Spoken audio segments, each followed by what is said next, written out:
game of a long trip. I imagine getting that kind of production from the bench, particularly at the end of a road trip, is probably especially nice. It was. Melo got it going in the first half. That was good to see. Ant bounced back from a tough game in Atlanta. That was good to see.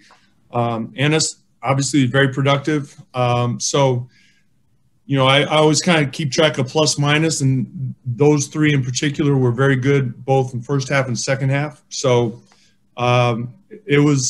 we needed it. Kind of got off to a slow start, and they came in and helped. Thanks, Terry. Thanks, Casey. Any other questions for Coach? Aaron Fentress with the Oregonian. Coach, you turned to Derek Jones tonight to start in place of Powell. Jones hadn't played much lately. Why did you go with him rather than someone else who's been playing in the regular rotation? Just curious.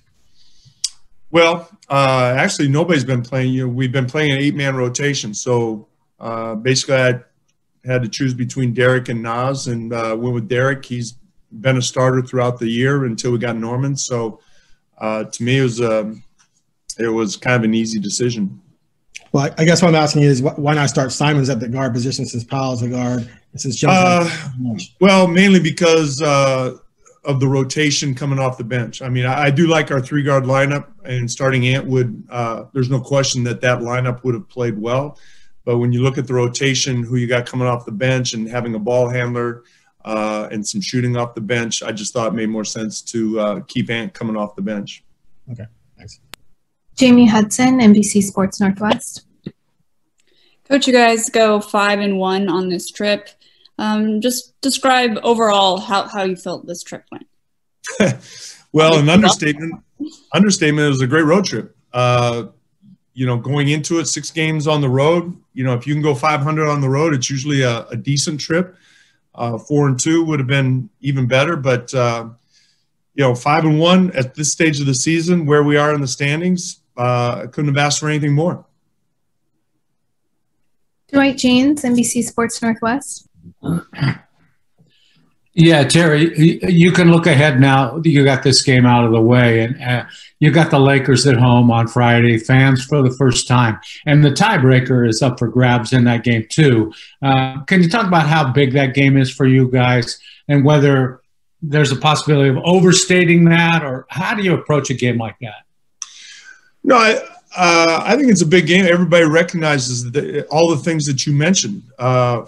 It's especially with the play-in format. Maybe it would be different if it weren't with the playoff format, but I should say the play-in format. But it's a big game. The tiebreaker, the Lakers. We're in the mix for 6, 7, 8. There is a lot at stake. If we win this game, the ball's in our court, and they know that. If they win it, the ball's in their court. So I love the fact that we're going to have fans in the arena. That was great news, and I think it's appropriate almost that our first game with fans is going to be against the Lakers. I can't think of anything better.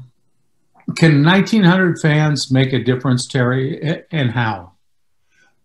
Yes, they certainly make a difference. I mean, we've been on the road now and in multiple arenas that have fans, and you do notice the fans.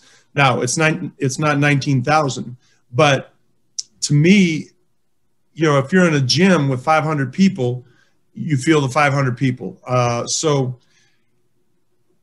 I think our players, no question, will notice a difference in Motor Center with 1,900 people. Krista Saltis, Sport DNA.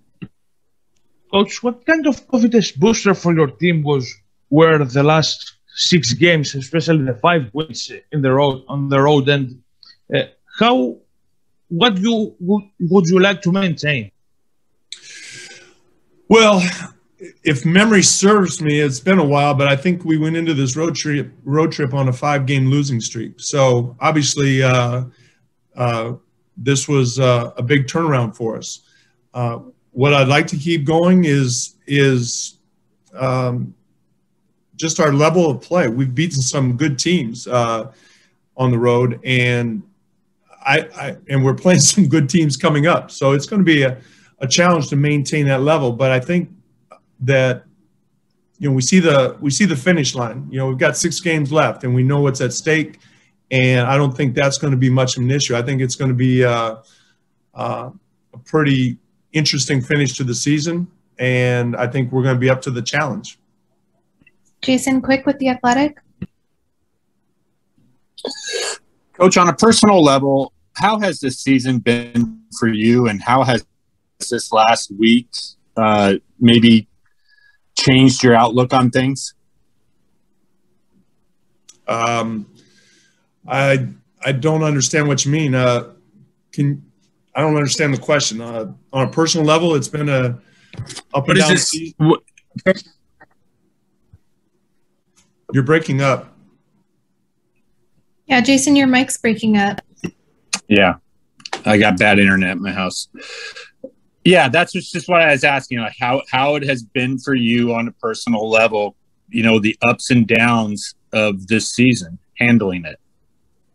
Honestly, every NBA season has ups and downs. I can't remember an NBA season that it was just like smooth sailing all the time. I use the example many times of when I was in Seattle as an assistant. We won 63 games, and then the next year we won 57, and it felt like it was a tough season winning 57 games. The next year we win 64 games, and then we go and win 57 games, and that 57 win season was a very difficult season. So my point is that you're never going to have a season that isn't up and down. I look at this season so far, CJ missing 25 games, Nurk missing 35 games, riding the tides of the highs and lows. That's just part of the NBA. Every team goes through it, and this year was no different.